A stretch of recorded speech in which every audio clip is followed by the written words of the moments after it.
Hey all, we're back and we're continuing to move through the scriptures, and I'm trying to give you a good overview of what God's story is, what the plan is, and why He does things the way He does, and why the different books of the Bible are meaningful to us. And so today we're going to deal with just two very short books of the Bible. We're going to deal with Joshua and Ruth. Judges and Ruth. I said Joshua, Judges and Ruth. And these are fascinating books, and you want to talk about stories, they're here. But there's another reason these two books are important. And they kind of fall right in the middle of the Exodus and the Promised Land, and then God setting up His kingdom through Saul and David. So they just kind of fall here in a weird place, but they're important because Judges is a time where Joshua has gone, Moses has led the people, now Joshua's led the people. Now they're kind of trying to figure out what's next, and Joshua's not there anymore. So they're in the Promised Land, but they're being invaded a lot, they're being attacked a lot. There's different peoples who are coming against them, and so ultimately God is obviously the judge of everything, but He is trying to raise up different leaders to protect them during this, we'll call it an interim time.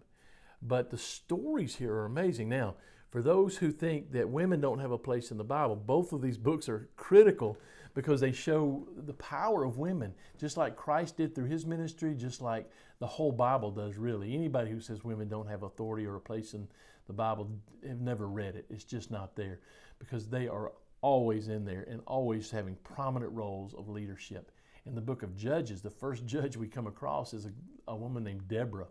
The people are being invaded. They need someone to lead the army, to lead them to against these raiders. And they come to Deborah and say, look, we don't have anybody. Would you do it? And she said, look, if I do it, you're going to have to know that it's going to be known. We live in a very patriarchal society. Men rule everything. That's the way it was. And she said, but it's going to be known throughout history that a woman saved Israel this day. And they said, that's fine. And so even then she knew it was out of context a little bit for her, but God still used her.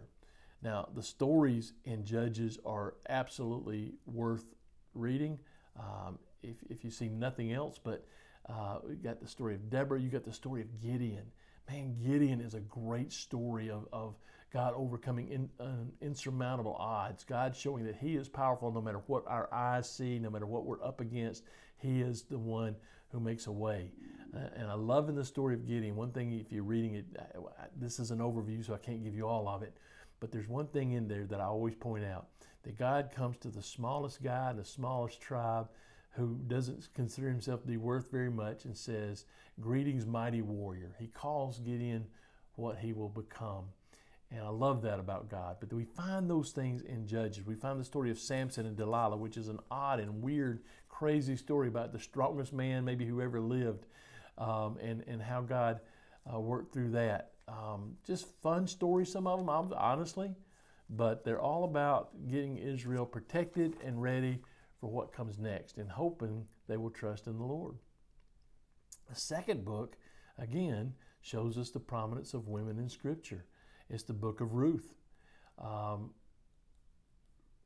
One of two books named after a woman in the Bible, written in a patriarchal culture, written by what we would call a patriarchal society, written in a time where you just wouldn't have done this. But Ruth and Esther, both are books of the Bible that we hold on to, showing once again that God is not where we are culturally. He is promoting us and using us, men and women alike.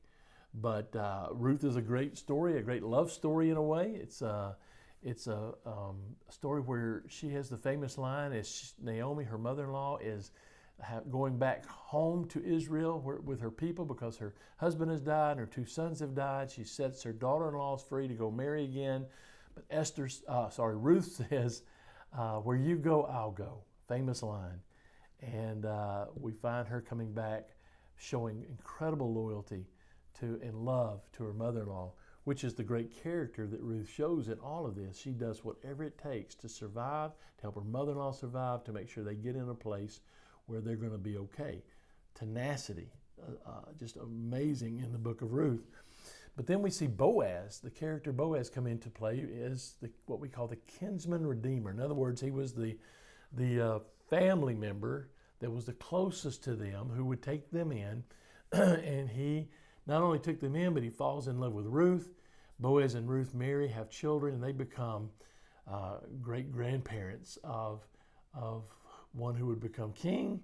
And eventually, the Messiah would come out of this line, Jesus. And so, again, all of this is setting up God's plan. All of this is making room for God to move. Now, as we move into the next section, which I'm very excited about, we're going to find that God works with our imperfections. He works with our stubbornness and hard-headedness. But even all of this, I want you to see the plan God's working out. He's setting up in Ruth the lineage that he would bring the Messiah through. He's setting up in Judges the fact that even through some crazy and wacky stuff, he's still over them and watching them and using people, just ordinary people sometimes, to do extraordinary things.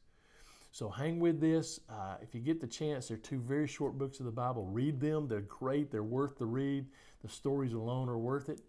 But they're also part of the story that we're continuing to build from Genesis all the way through, that God has a plan and he has a story, and he's keeping one thread going through the whole thing as he's bringing his salvation to us. And so keep watching for those things as you read these Old Testament books. And hey, go girls, right?